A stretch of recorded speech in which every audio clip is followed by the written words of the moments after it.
Welcome to The Right Question. I'm Daphne Gray Grant. Today I'm talking about how to promote a book without social media.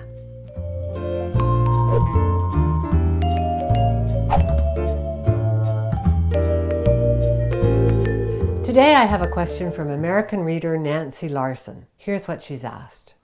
Writing was relatively easy.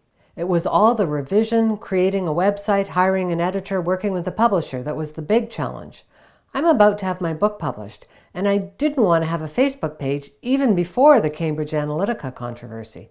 As a writer, what do you suggest in terms of promoting books?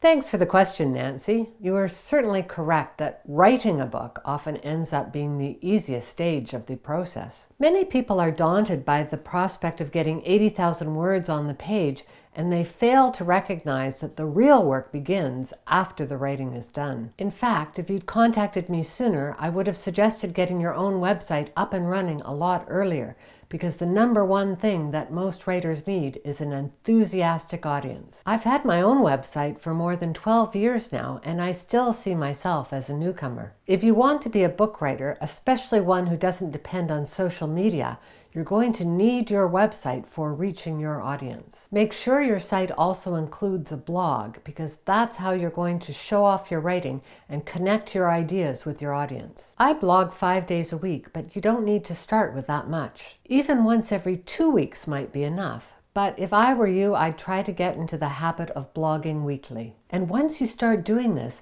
be aware that you need to drive readers to your blog. One of the best ways to accomplish this is to guest post on other sites. Don't expect money for guest posting, but the effort will pay off if you get new readers. When I was starting out, I remember guest posting for one particular site, and every time my post appeared, I'd get 200 new subscribers. That was a terrific value for me.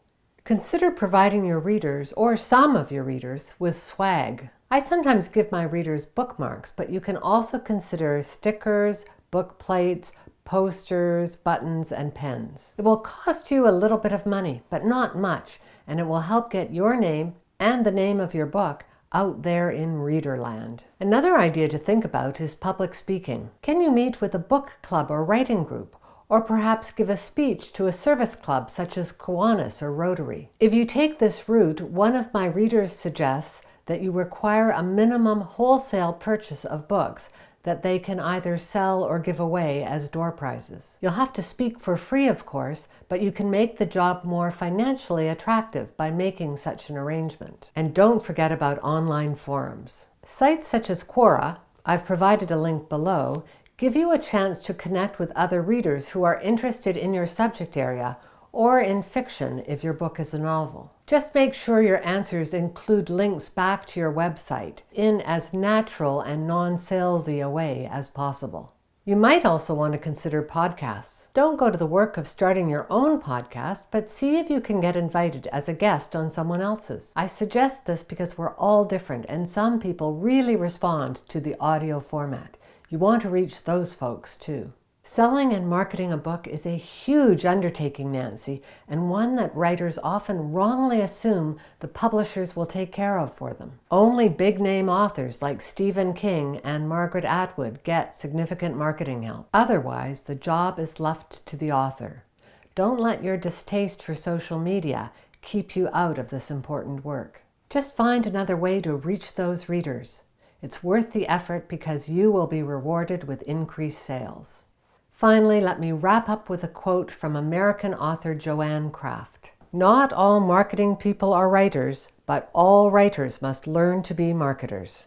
Promoting a book is hard, time-consuming work, but it also gives you highly measurable results, and there's a huge reward to that. You may never know whether the book you've written is truly excellent, but you will always know exactly how many copies you've sold.